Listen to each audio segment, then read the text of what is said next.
요한복음 1장 1절에서 18절 말씀입니다.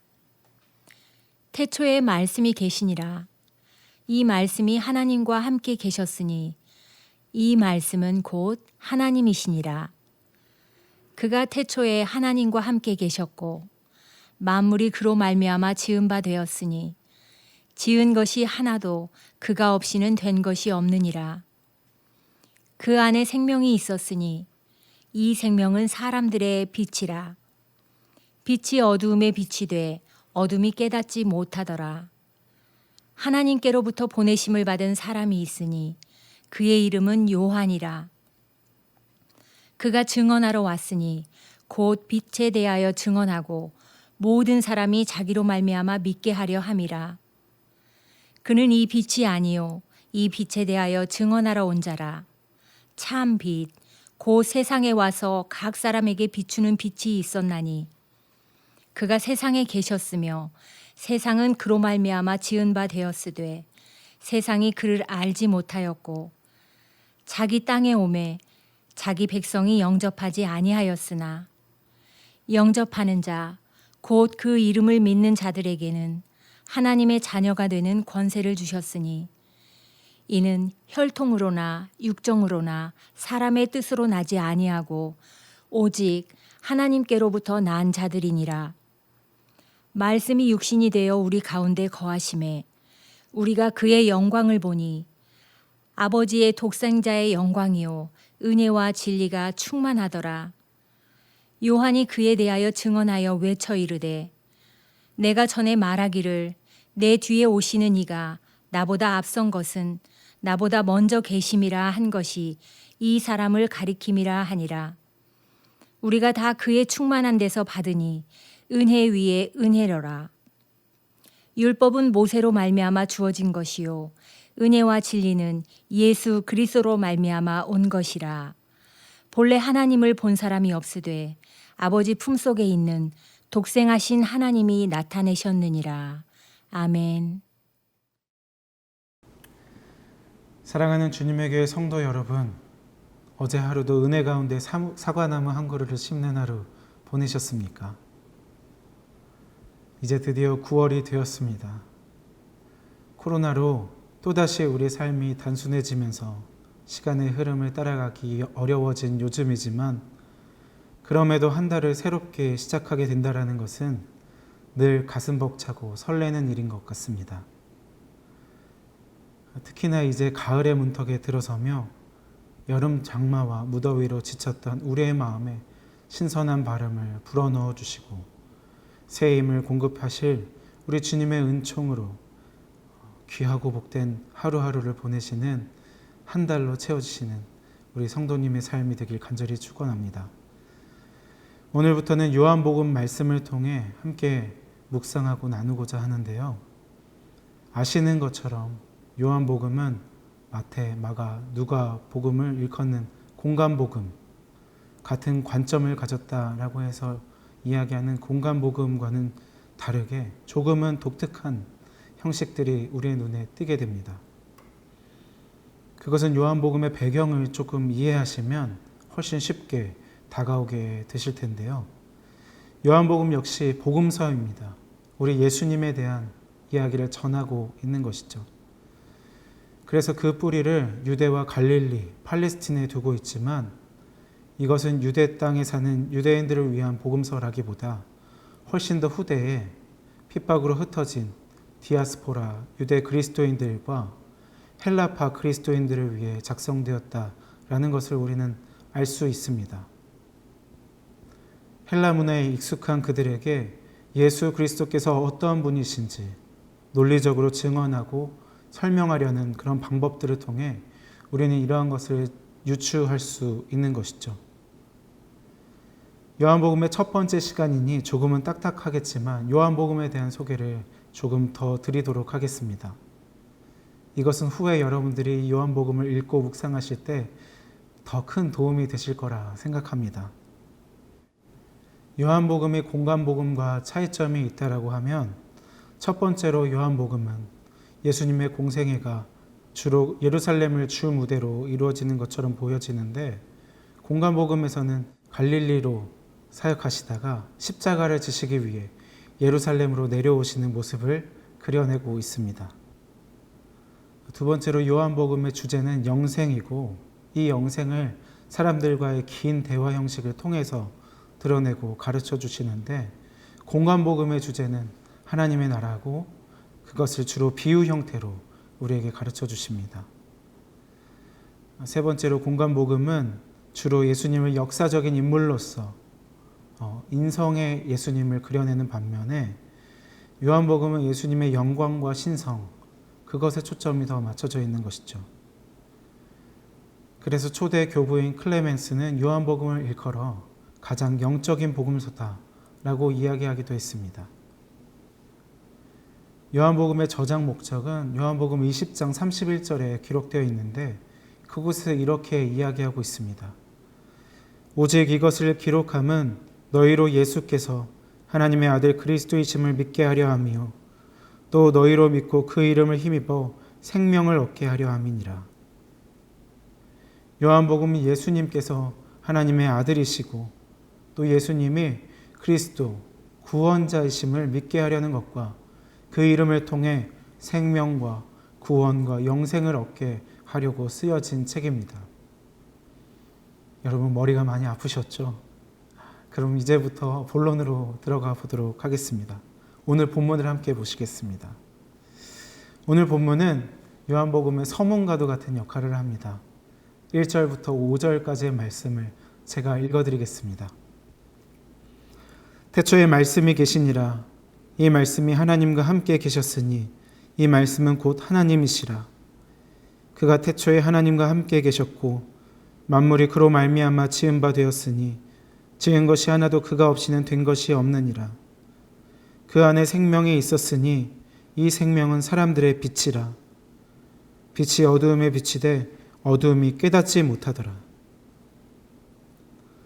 공동번역에서는 이렇게 이야기하고 있습니다. 한처음 천지가 창조되기 전부터 말씀이 계셨다. 말씀은 하나님과 함께 계셨고 하나님과 똑같은 분이셨다.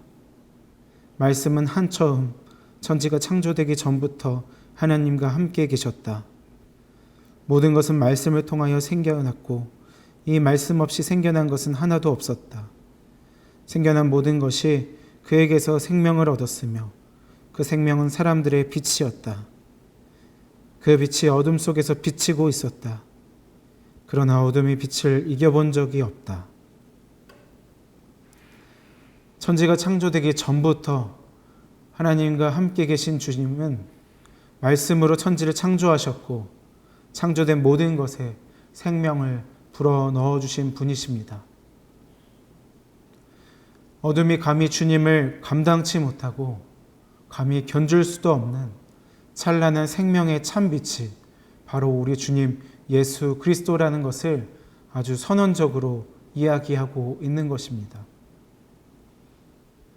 이때 당시 많은 사람들은 구원의 빛을 세례 요한이라고 믿고 따랐는데, 그런 세례 요한 역시도 그저 주님의 증인일, 도구일 뿐이라 라고 이야기하는 것이죠.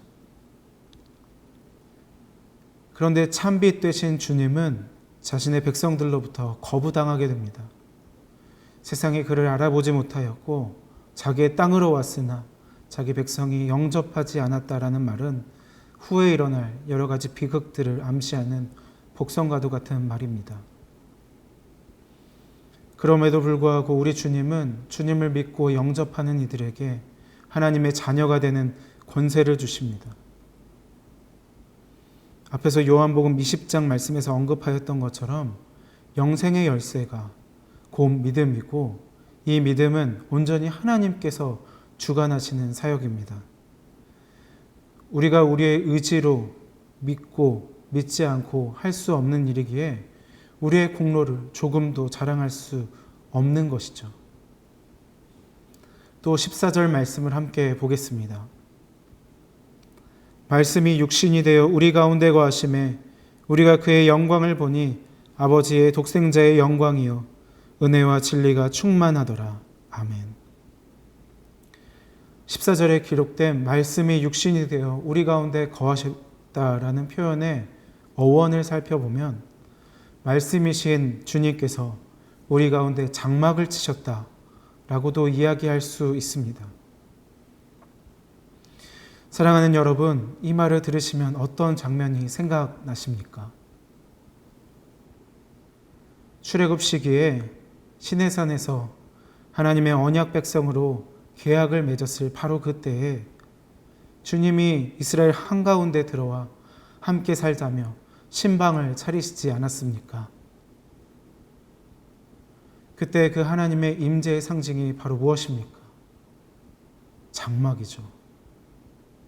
그러니까 요한복음의 기자는 이 표현을 의도적으로 사용하고 있는 것입니다. 요한복음을 읽는 자들에게 출애굽 상황을 상기시키며 말씀이신 그리스도께서 여전히 어두움이 가득한 세상에 종살이를 하고 있는 주의 백성들을 출애굽시킬 것을, 그래서 빛으로 인도하시고 그들과 함께 살고, 그리고 오늘날 요한의 말씀을 아멘으로 응답하는 우리와도 함께 사시겠다, 이러한 새 희망의 소식을 전하고 계시는 것입니다.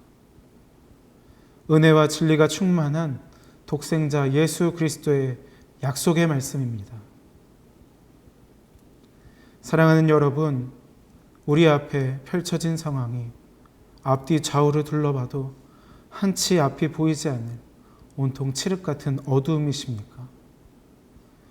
우리를 끊임없이 두렵게 만들고 우리의 믿음을 의심하게 만들 불안 가운데 우리를 밀어넣고 있는 일 투성이십니까? 두려워하지 말라, 내가 너와 함께함이라. 놀라지 말라, 나는 내 하나님이 됨이니라. 내가 너를 굳세게 하리라. 참으로 너를 도와주리라. 참으로 나의 의로운 오른손으로 너를 붙들리라. 아멘. 말씀을 맺겠습니다. 주님이 우리와 함께 하십니다.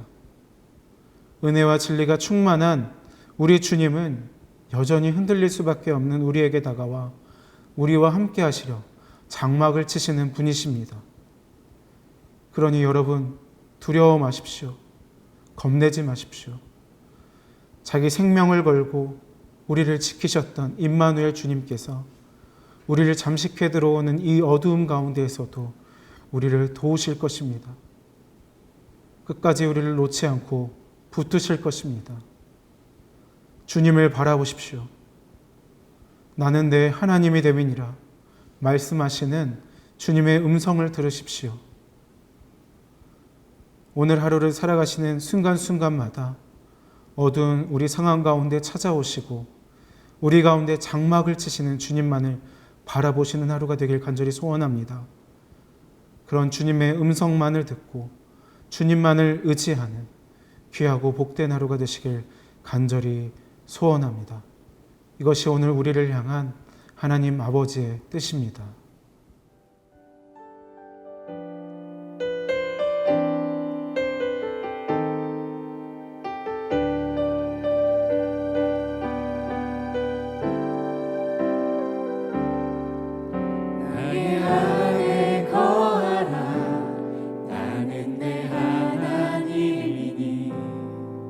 모든 환난 가운데 너를 지키는 자라. 두려워하지 마라, 내가 널 도와주리니.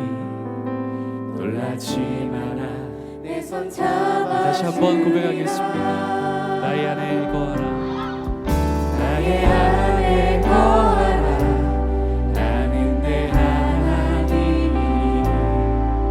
모든 환난 가운데 너를 지키는 자라.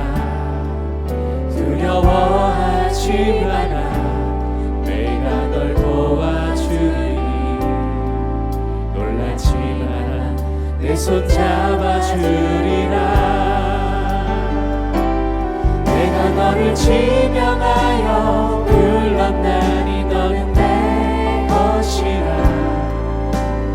내 것이라, 너의 하나님이라. 내가 너를 보배롭고 존귀하게 여기노라. 너를